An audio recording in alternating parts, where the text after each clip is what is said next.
వృశ్చిక రాశి వారికి ఫిబ్రవరి నెల 2025 సంవత్సరంలో గోచార ఫలితాలు ఏ విధంగా ఉన్నాయో సశాస్త్రీయంగా తెలుసుకునే ప్రయత్నం చేద్దాము. వృశ్చిక రాశి వారికి తృతీయ చతుర్థ 2 స్థానాలలో 2 రాశులలో రవి యొక్క సంచారం జరుగుతోంది. 12వ తారీఖు వరకు మకరంలోను, తదుపరి కుంభంలోను అంటే చతుర్థంలోను రవి యొక్క సంచారం జరుగుతోందండి. ఇక్కడ రవి యొక్క సంచారము తృతీయంలో మాత్రం చాలా మంచి ఫలితాలు ఉంటాయి. ఆరోగ్యం బాగుంటుంది, ధనం బాగుంటుంది, అందరి యొక్క సహాయ సహకారాలు ఉద్యోగ స్థలంలో కావచ్చు, వ్యాపార స్థలంలో కావచ్చు, ఇంటి చుట్టుపక్కల కావచ్చు, ప్రభుత్వ పరంగా కావచ్చు, ప్రైవేట్ పరంగా కావచ్చు, వ్యక్తిగతంగా కావచ్చు, అనేక రకాలైనటువంటి సహాయ సహకారాలు మీరు అందరి నుంచి పొందగలుగుతారు. ముఖ్యంగా ఆరోగ్యం కూడా చాలా బాగుంటుంది. అందుచేత మీకు రవి 3వ స్థానంలో అత్యంత అనుకూలంగా 12వ తారీఖు వరకు ఉంటారు. తదుపరి 4వ స్థానంలోకి వచ్చిన తర్వాత అక్కడ కూడా నెలాఖరు వరకు 13వ తారీఖు నుంచి 29వ 28వ ఉంది. ఆ 29వ తారీఖు వరకు అక్కడ మీకు కొంచెం అంటే 28 రోజులు, 28 రోజులు అంటే ఇక్కడ 13 రోజులు మనకు పోతోంది కాబట్టి 12 రోజులు పోయింది కాబట్టి మిగతా 16 రోజులు కూడా మీకు కొంచెం ప్రతికూలమైనటువంటి ఫలితాలే మనకి కనిపిస్తూ ఉంటాయి. అక్కడ 4వ స్థానం కాబట్టి మాతృస్థానం, మా తల్లిగారి యొక్క ఆరోగ్య విషయంలో కావచ్చు, లేకపోతే ఆవిడికి సంబంధించిన ఆస్తిపాస్తులు మన పంపకాల్లో కావచ్చు, లేకపోతే మన విద్య విషయంలో కావచ్చు, అలాగే గృహం, భూమి, ఈ వాహనాలు ఇట్లాంటి వాటిల్లో కూడా మనకి కొంచెం ఇబ్బందికరమైనటువంటి పరిస్థితులే సూర్య భగవానుడు మనకి కనిపిస్తూ ఉన్నారు. కాకపోతే తృతీయ చతుర్థ స్థానాలలో బుధుడు కూడా సంచారం చేస్తూ ఉన్నాడు. బుధుడు 9వ తారీఖు వరకు మాత్రము తృతీయ స్థానంలో సంచారం చేస్తూ ఉన్నారు. ఆ 9 రోజులు ఇప్పుడు మనం చెప్పుకున్నామే తృతీయ స్థానంలో రవి మనకి ఎంత అనుకూలిస్తున్నాడో ఆరోగ్య విషయం వదిలిస్తే మిగతా విషయాలలో కొంచెం మనకి అనుకూలమైనటువంటి ఫలితాలన్నీ కూడా రావండి, ప్రతికూలమైన ఫలితాలే ఉంటాయి.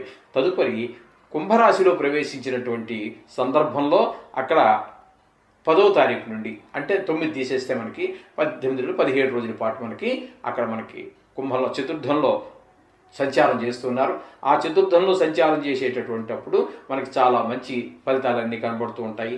అలాగే తల్లిగారి ఆరోగ్య విషయంలో కావచ్చు, విద్య విషయంలో కావచ్చు, ఈ భూమికి సంబంధించినటువంటి విషయాల్లో కావచ్చు, ఆయన ఒక విధంగా ఆయన పనిచేస్తుంటే ఆయనకు వ్యతిరేకంగా 4వ స్థానంలో రవికి వ్యతిరేకంగా ఈయన పని చేస్తూ ఉంటారు. ఈయన చేసే పని ఈయన చేస్తున్నారు, ఆయన చేసే పని ఆయన చేస్తున్నారు.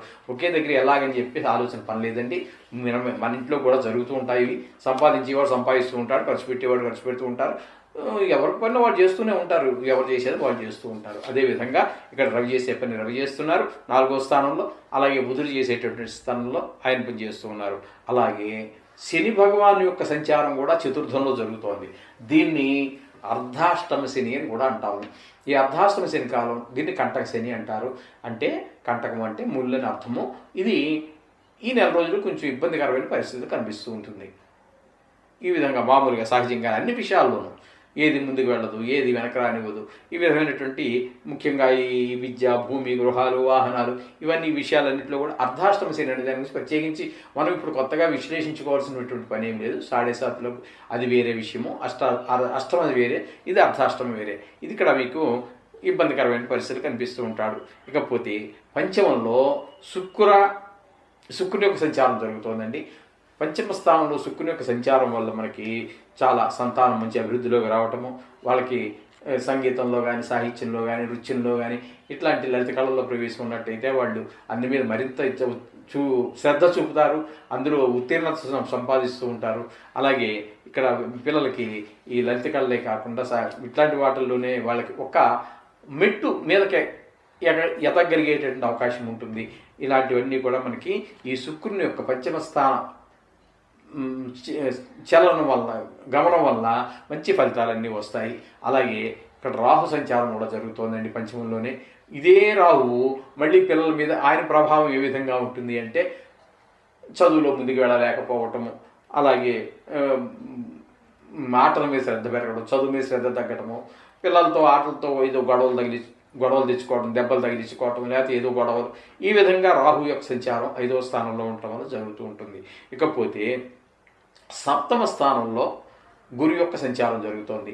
ఒక 4 రోజులు వక్రగతిలో ఉన్నప్పటికీ మిగతా రోజులన్నీ కూడా 7వ స్థానంలోనే ఆయన యొక్క సంచారం జరుగుతోంది. కాబట్టి ఈ పీరియడ్లో, ఈ సమయంలో వివాహ ప్రయత్నాలు చేసేటటువంటి వారికందరికీ కూడా మంచి అమ్మాయి నచ్చిందనో, లేకపోతే తాంబూలాలు తీసుకోవటమో, లేకపోతే వివాహం జరగటమో, ఇట్లాంటివన్నీ కూడా జరిగే అవకాశం ఉంటుంది.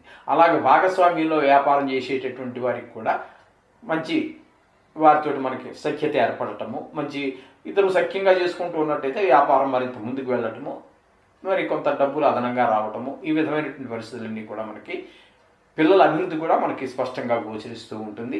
ఈ 7వ స్థానంలో గురువు యొక్క సంచారం వల్ల సంతానకారకుడు కాబట్టి. అలాగే కుజుని యొక్క సంచారం తీసుకున్నట్టయితే 8, 9 స్థానాలలో కుజుని యొక్క సంచారం జరుగుతోంది. ఈ 2 స్థానాలలోనూ కూడా ఆయన శుభప్రదమైనటువంటి ఫలితాలు ఏమి ఇవ్వజాలడండి. ప్రతికూలమైన ఫలితాలే ఉంటూ ఉంటాయి. కొన్ని దుర్వార్తలు వినడం కావచ్చు, కొన్ని గాయాలు అవటం కావచ్చు, వాహనం నడిపేటప్పుడు కావచ్చు, లేదా ఇప్పుడు దెబ్బలు తగిలే అవకాశం ఉంటుంది.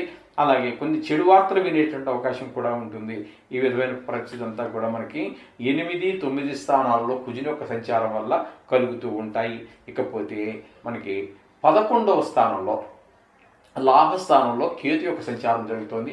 ఈ కేతు యొక్క సంచారం కూడా మనకి చాలా మంచి ఫలితాలన్నీ కూడా మనకి మొత్తంగా చాలా బాగా ఇస్తుందండి. మంచి ఫలితాలు లాభస్థానంలో కాబట్టి ఆర్థికమైనటువంటి ఇబ్బందులు కూడా పెద్దగా ఉండకుండా ఆయన సహకరిస్తూ ఉంటాడు. అలాగే ఆరోగ్యపరంగా అదృష్టం అని ఏదైతే అనుకుంటున్నామో అవన్నీ కూడా మనకి ఈ లాభంగా మనం ఏదైతే భావిస్తూ ఉంటామో, ఏదైనా వ్యవహారం మొదలు పెడితే అందులో విజయం సాధించడము, దాన్ని పూర్తి చేయటం, విజయవంతంగా పూర్తి చేయడం, ఇట్లాంటివన్నీ కూడా మనకి ఏకాదశ స్థానంలో కేతు యొక్క సంచారం వల్ల ఫలితాలు కలుగుతూ ఉంటాయి. మొత్తంగా చెప్పాలి అంటే ఈ యొక్క వృశ్చిక రాశి వారికి రవి కొంతవరకు, బుధుడు కొంతవరకు, శుక్రుడు పూర్తిగాను, అలాగే గురువు పూర్తిగాను, కేతువు పూర్తిగాను, అంటే సుమారుగా 5 గ్రహాలు అనుకూలత మనం చెప్పుకోవచ్చు. మొత్తంగా చెప్పాలి అంటే వృశ్చిక రాశి వారికి ఈ మాసం మీరు అనుకున్న విషయాలు నిర్భయంగా, సందేహంగా మీరు ప్రారంభించవచ్చు. విజయం సాధించే అవకాశాలు ఎక్కువ ఉన్నాయి. ఈ విధమైనటువంటి ఫలితాలన్నీ కూడా వృశ్చిక రాశి వారికి మనం చెప్పుకోవచ్చు.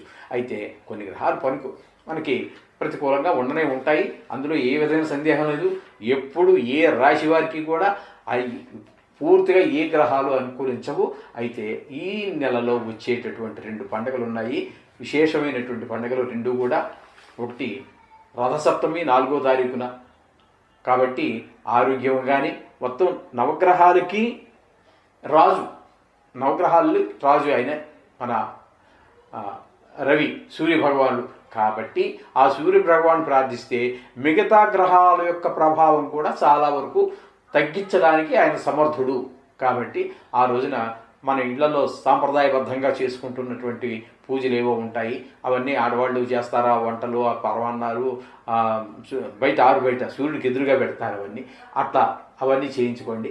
మీరు ప్రత్యేకంగా సూర్యుడికి సంబంధించినటువంటి స్తోత్రాలు, పూజలు ఏమైనా అవన్నీ ఉన్నట్టయితే అవన్నీ ఒకసారి మీరు 1 గంట, అరగంట కేటాయించి వాటిని అవన్నీ చదువుకోండి. చాలా శుభం జరుగుతుంది, ఇందులో సందేహం లేదు. అది కూడా ఎండలో కూర్చొని సూర్యభగవానుడికి కూర్చుని ఆ దేవుణ్ణి ఒక స్తోత్రం అయిపోయింది, ఒకసారి నమస్కారం పైకి చూసి నమస్కారం పెట్టండి, మళ్ళీ కూడా చదువుకోండి. 2-3 ఉన్నట్టయితే ఈ విధంగా చేయండి, చక్కగా ఉంటుంది. అదేవిధంగా సమస్త దోషాలనే కాకుండా సమస్త పాపాలని కూడా హరించేటటువంటి మహాశివరాత్రి పర్వదినం ఒకటి ఉన్నదండి. అది 26వ తారీఖున వస్తున్నది. ఆ 26వ తారీఖున తప్పకుండా ఆ మహాశివుణ్ణి ప్రార్థించండి. వీలు చేసుకుని మీరు గుడికి వెళ్ళి, అంటే పెద్ద పెద్ద గుడికి వెళితే తోపులాట్లు అవన్నీ వద్దండి, ప్రశాంతంగా ఉండే గుడికే వెళ్ళండి. కాసిన చెంబుడు నీళ్లు, కాసిన పాలు ఆయన శిరస్సును పోసి, పాలు పోసిన తర్వాత మళ్ళీ నీళ్లు పోయాలండి. ఎందుకంటే ఈగలు చీమలు అన్నీ వాళ్తూ ఉంటాయి. ఎప్పుడు ఏ లింగం మీద మీరు నీరు కాకుండా పాలు కానీ, పంచదార కానీ, తేనె కానీ, చెరుకు రసం కానీ, పళ్ళ రసాలు కానీ ఏవి పోసినా మళ్ళీ వెమ్మటే నీళ్లతోటి మళ్ళీ అభిషేకం చేయాలి. లేకపోతే ఈగలో దోమలో వాళ్తాయి. అది చాలా సరి అయినటువంటి విధానం కాదు. ఆ విధంగా చేయండి. చేసిన తర్వాత దొరికించుకోండి, లేకపోతే ఒక బిల్వ పత్రాన్ని తీసుకొచ్చి వారిని శిరస్సును పెట్టండి, నమస్కారం చేసుకోండి. మీకు నవగ్రహ దోషాలే కాకుండా సకల పాపాలు కూడా హరిస్తాయంలో ఎటువంటి సందేహం లేదు.